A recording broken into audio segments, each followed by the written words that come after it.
राधे कृष्ण आप सभी को। माघ मास के कृष्ण पक्ष की चतुर्थी तिथि को सकट चौथ का व्रत रखा जाता है। सकट चौथ का व्रत माताएं अपनी संतानों के लिए रखती हैं और अपनी संतान की लंबी उम्र की कामना करती हैं। सकट चौथ वाले दिन पूरा दिन का व्रत किया जाता है और इस दिन कहानी भी सुनी जाती है। और आज की इस वीडियो में हम सकट चौथ की कहानी ही सुनेंगे। एक गाँव में एक बुढ़िया अपने बेटे के साथ रहती थी। घर में वो दोनों जने ही रहते थे। उस लड़के के पिता की मृत्यु बचपन में ही हो गई थी। बुढ़िया बहुत ही मेहनती थी। उसने बहुत ही मेहनत करके अपने बेटे को पाला पोसा था। जब से उस बुढ़िया का बेटा बड़ा हो गया था तो वो काम पर जाना शुरू कर दिया था। अब वो काम पर जाता था और बुढ़िया घर को संभालती थी। एक दिन की बात है कि वो बेटा अपने काम पर जा रहा था।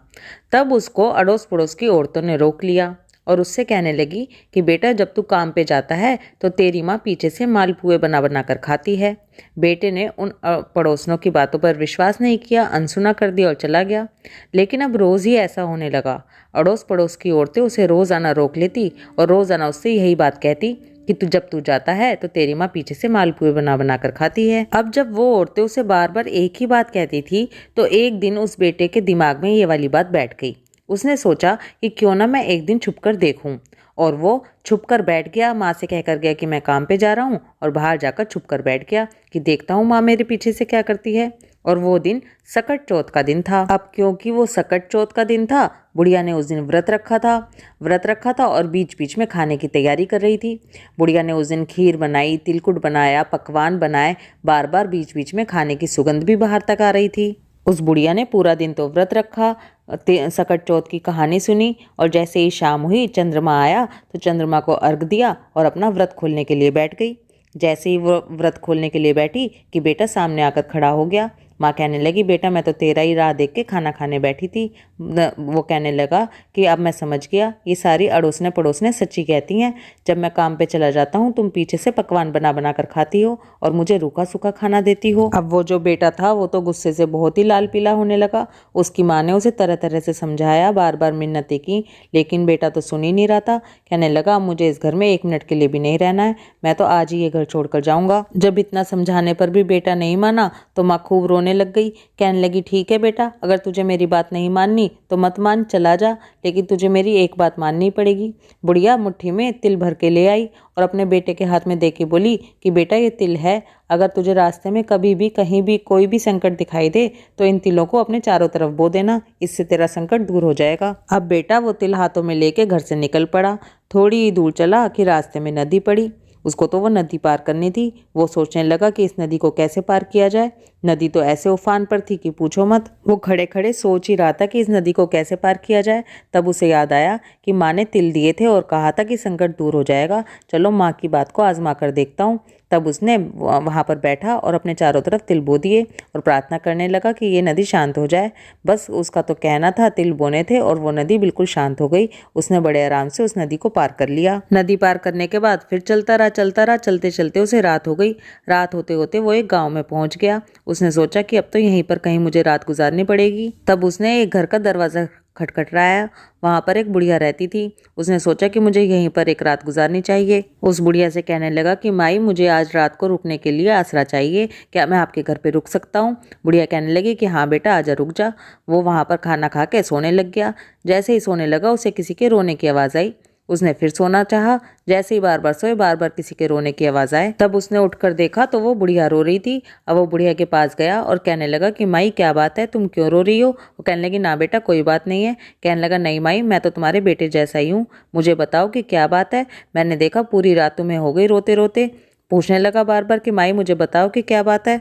जब वो बार बार पूछने लगा तो बुढ़िया रोते रोते कहने लगी कि बेटा इस गांव का रिवाज है कि इस गांव में हर 6 महीने में आवा पकाया जाता है। आवा उसे कहते हैं जिसमें कुम्हार अपने बर्तनों को पकाता है। फिर आगे उसे बताने लगी कि हर 6ठे महीने आवा पकाया जाता है और उस आवे को जब पकाया जाता है तो उसमें गांव के ही किसी बच्चे की बलि दी जाती है।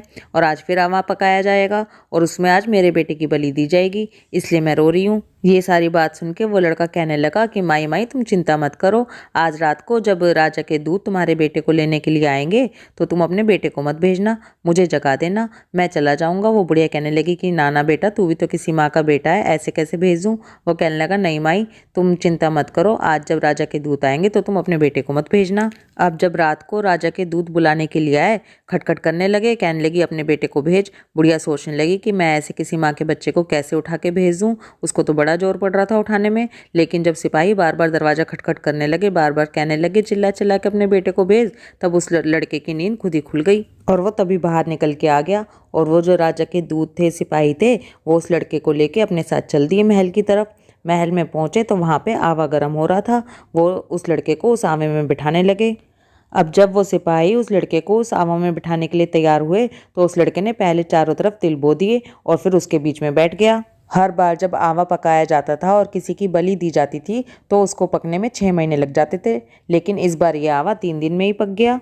चारों तरफ इस बात का शोर मच गया कि जो आवा 6 महीने में पकता था अब की बार 3 महीने में ही कैसे पक गया। सब लोग ये देखने के लिए इकट्ठा हो गए। अब जब राजा के सिपाही उस आवा को खोलने के लिए चले तो जैसे ही आवा खोलने लगे, आवा के अंदर से आवाज़ आई कि धीरे धीरे होले होले, धीरे धीरे होले होले। वो सिपाही सोचने लगे कि पता नहीं ये अंदर से कैसी आवाज़ आ रही है। उन्होंने आवा खोल कर देखा तो उस आवा के अंदर तो वो लड़का बिल्कुल सही सलामत बैठा हुआ था। सिपाहियों के तो आश्चर्य का ठिकाना ही नहीं रहा कि ये लड़का कैसे सही सलामत बैठा है। वहाँ तो भैया सारे गांव वाले थे। सिपाही फटाफट से राजा को बुलाकर लाए और सब उससे पूछने लगे कि तुम 3 दिन से आवा के अंदर बैठे हो और तुम बिल्कुल सही सलामत कैसे हो। तब वो लड़का उन सबको बताने लगा कि जब मैं अपने घर से चला था तो मेरी माँ ने मुझे तिल दिए थे और ये कहा था कि जब भी कोई संकट आए तो इन तिलों को अपने चारों तरफ बो लेना। मैंने ऐसा ही किया। मेरे रास्ते में भी जो संकट आया था वो भी तिल बोने से दूर हो गया और यहाँ पे भी मैंने ऐसे ही किया तो ये संकट भी दूर हो गया। ये सब तो मेरी माँ का आशीर्वाद है और इन तिलों की कृपा है, क्योंकि मेरी माँ सकट चौथ का व्रत करती है गणेश जी का, और ये सब गणेश जी की कृपा से ही हुआ है। इतना सब कहने के बाद वो लड़का राजा से कहने लगा कि महाराज आपके जो गांव को, आपके नगर को जो श्राप लगा हुआ था, अब वो भी देखना गणेश भगवान की कृपा से दूर हो जाएगा और आपको इस तरह से बलि नहीं देनी पड़ेगी। उस लड़के की बातें सुन के राजा के तो आश्चर्य का ठिकाना ही नहीं रहा। राजा को उस लड़के की बातें, उसकी माँ का सत, इस जो सब कुछ था, इसको देखकर वो तो बहुत ही खुश हुआ और राजा ने खुशी खुशी अपनी लड़की का विवाह उस लड़के के साथ कर दिया। और इसी के साथ साथ राजा ने पूरे नगर में ढिंडोरा पिटवा दिया कि माघ के महीने में जो सकट चौथ आती है उसका व्रत सभी माताएं करें। उस दिन सकट चौथ पर गणेश भगवान की पूजा करें, कहानी सुने और तिल भूनकर तिलकुट बनाएं। अब वो लड़का खुशी खुशी अपनी पत्नी राजकुमारी के साथ राजा के महल में ही रहने लगा। एक दिन की बात है कि शाम के समय जो वो लड़का था वो महल की छत पे राजकुमारी के साथ घूम रहा था। वहाँ पर ठंडी ठंडी हवा चल रही थी। तब वो लड़का राजकुमारी से कहने लगा कि आज तो इस हवा में मुझे अलग ही सुगंध आ रही है। राजकुमारी कैसे कहने लगी कि कैसी सुगंध आ रही है। कहने लगा आज तो इस सुगंध में मुझे अपने गाँव की याद आ रही है। ऐसा लगता है कि जैसे ये सुगंध सीधा मेरे गाँव से ही आ रही है। ये सुनकर राजकुमारी कहने लगी कि हैं पतिदेव, ये क्या बोला आपने, आपका कोई गांव भी है। वो कहने लगा हाँ हाँ मेरा गांव है, वहाँ पर मेरी माँ रहती है। वो लड़की कहने लगी कि अरे स्वामी, जब आपकी माँ है, आपका गांव है, तो मैं यहाँ पर अपने पीहर में क्यों रहती हूँ आपके साथ। ना, मैं तो अब आपके साथ आपके गाँव ही जाऊँगी और मैं तो अपनी सास और अपने पति के साथ अपने गाँव में ही रहूँगी। वो कहने लगा कि नहीं नहीं, तुम तो राजकुमारी हो, तुम वहाँ कैसे रहोगी। कहने लगी नहीं, मुझे अब यहाँ पर नहीं रहना है, मेरी सारी सहेलियाँ मुझे ताने मारती हैं, इसलिए मुझे तो अब अपने गाँव जाना है और अपने सास और अपने पति के साथ वहीं पर ही रहना है। बेटी ये सारी बात कहने के लिए अपने पिता के पास गई। पिता ने खुशी खुशी खूब सारा धन, जेवर, हाथी, घोड़े सब कुछ देके अपनी बेटी और दामाद को गांव के लिए विदा कर दिया। अब तो वहाँ गांव में खूब हल्ला हो गया। गांव में जितनी भी अड़ोसन पड़ोसन थी वो जल्दी से भागकर उस बुढ़िया के पास गई और उस बुढ़िया से कहने लगी, देख तेरा बेटा तो राजकुमारी को लेकर खूब सारे धन, जेवर, हाथी घोड़े लेकर और तेरी बहू को लेकर आ रहा है। वो बुढ़िया रोती रोती कहने लगी कि क्यों मेरे बुढ़ापे का मजाक बनाती हो। पहले तो तुमने मेरे बेटे को भड़का दिया, मेरे से दूर कर दिया और अब फिर से मुझसे ऐसा मजाक कर रही हो। वो सब कहने लगी ना हम झूठ नहीं बोल रहे, चाहे तो तू बाहर आके देख ले। अब वो बुढ़िया घर की छत पे गई।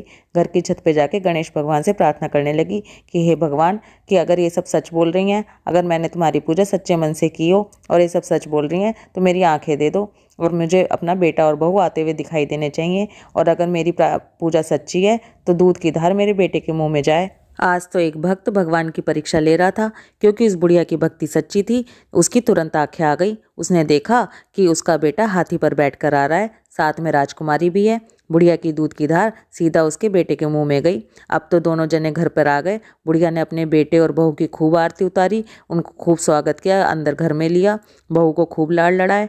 अपनी माँ की भक्ति देखकर, सास की भक्ति देखकर वो जो राजकुमारी थी वो तो अपनी सास के पैरों में गिर पड़ी। बुढ़िया ने बहू को उठाया और अपने गले से लगाया। जितनी अड़ोसन पड़ोसन थी उनकी भी आंखें भीग गई। बुढ़िया के पास आई और उनसे माफ़ी मांगी। अब तो खुशी खुशी तीनों जने उस घर में रहने लगे। बुढ़िया का परिवार खूब अच्छा हो गया। हे गणेश भगवान, जैसे आपने उस बुढ़िया पर कृपा करी, ऐसे ही कहानी कहते सुनते हुंकारा भरते सब पे कृपा करना, सबके बच्चे बनाए रखना। बोलो गणेश भगवान की जय।